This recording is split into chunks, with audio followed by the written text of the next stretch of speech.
Just a message. Go ahead. Message. Hey, Andy talked a little bit about Monday about just the decision to kick out of the back of the end zone, to get the touchbacks.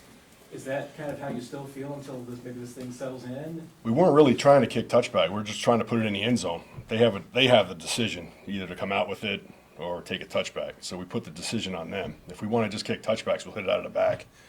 But in that game, we just felt the risk reward. We wanted to make them go a little bit further instead of just giving them the ball from the set up the target zone to get out. Because what we've seen is teams that get the ball cleanly are getting the ball out to the 30 anyway. They're getting it out. The average last week was 55 returns out to the 29-yard line. So analytics says, certain times, depending on who you're playing, you got to look at the risk reward. You decide what you're going to do there. Sure, it was hard to kick precisely in a certain spot, but like what's ideal, like 5 yards in, 3 yards? Yeah, it depends, like who you're playing. Obviously, sometimes you want to try to bait him to come out. You put it right near the goal line. You want to go a little bit deeper, make him go a little bit further. You have more respect for him. The good thing is that we have Bucker that can just, he can dial that up. Not every kicker can do that. He had a couple of them that got out, too far, like adrenaline was pumping on the first one. He hit it out of the back of the end zone. We didn't want that. But after that, he kind of settled in. We had a couple balls that came down 2 or 3 deep. Yeah. And those are the ones you got to make a decision on. Oh, you also have to field them. Because the ball is a live ball, so you make them field it.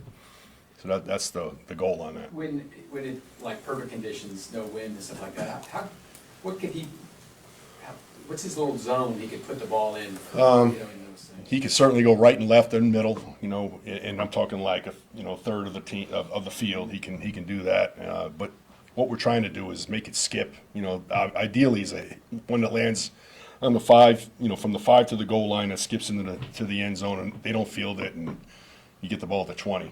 That's the ideal situation.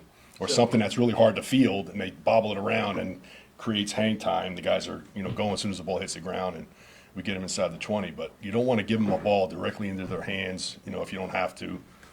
That's without getting into detail of everything that we're doing. So There was a return for a touchdown, there were a couple little fumbles and things. Did you think that the play looks like it should be a fun it's going to give everybody a variety of different things that they can do. I love it right now. I know it looked like we were just banging touchbacks. That's really not what we were doing in that game. Every game, every week will be different depending on who we're playing and how much we respect the return team. How much we see scheme-wise, where they're lining up, how we can attack them. So it's going to be different every week. That's what makes it so exciting for me. I think you mentioned that your group originally recommended the 35 for that touchback, and then we got moved back to the 30. Yep. Do you think the 35 would make a difference? Yeah, I do. I think the 5 more yards, I think you'll see a lot more kicks into the target zone. Because now, if you get them at the 29, now you're better than the 35. It's all about the analytics and the numbers and where they end up. Dave, with your own return, like to start the second half, you guys do some creative things, kind of like a counter play. We did. All right, I got to give you credit for checking it out.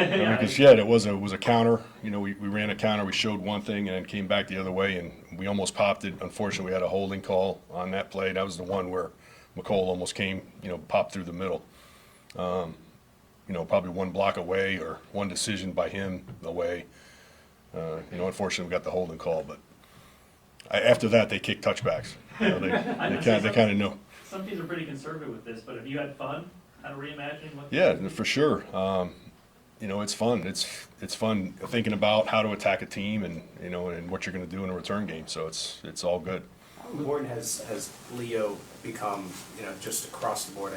I guess we can ask Spags the same question, but just in what you guys do as well. Yeah, Leo, out of all our players on special teams, besides Justin Reed, he has our best get off, off the ball, like moving the ball and then somebody taking off. He has incredible get off.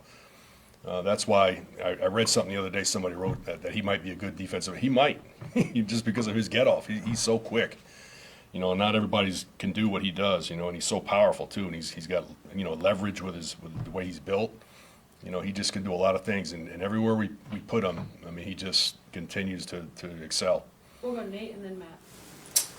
Dave, you mentioned how Bucker had some adrenaline going. Is that a similar thing with Ariza trying to get the pin punt down? Yeah, first punt of his career, in a regular season game.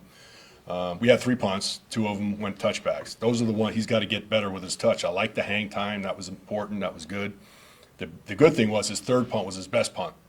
You know, we had the 4.94 hang time, we had a chance to get him inside the 10, and then Nazi makes a great play at gunner. It was good to see him come back off of his injury. But overall, I was pleased with overall performance last week. Got a tough one this week against Cincinnati. They're very good. How did Rico look to you with Cincinnati last week? The guy you had. Their punter. Ryan, yeah, Ryan. I said this a while, I said this when we had them both. I said, I think we have 2 NFL punters, and obviously it's holding true. He had an excellent game. If you look at his numbers, he was banging the ball, and he had one ball that just went into the end zone, but it could have been like an 80-yard net. It might have been best in history. It was unbelievable, but he's off to a good start as well. Last one, Matt. Where's kind of Xavier in the thought process now for punt returns, and is he still an option, or is Oh yeah, he's an option. Obviously, we wanted to ease him in, but we really didn't ease him in, I guess. 2 touchdowns. So I mean, he's off and running. He's a guy that, McCole, him, Sky Moore, all 3 of those guys, I feel comfortable back there as a punt returner. Would Xavier be a guy right now you're just using if you need a spark, or? He's a guy that, once Hollywood Brown comes back, now you got to decide, somebody's got to go down. I don't know who that guy's going to be. That might put him back into the mix. We'll see. I mean, but he's a guy that obviously we can go to, and we wouldn't miss a beat with him for sure. Thanks, Coach. Thanks. Thank you.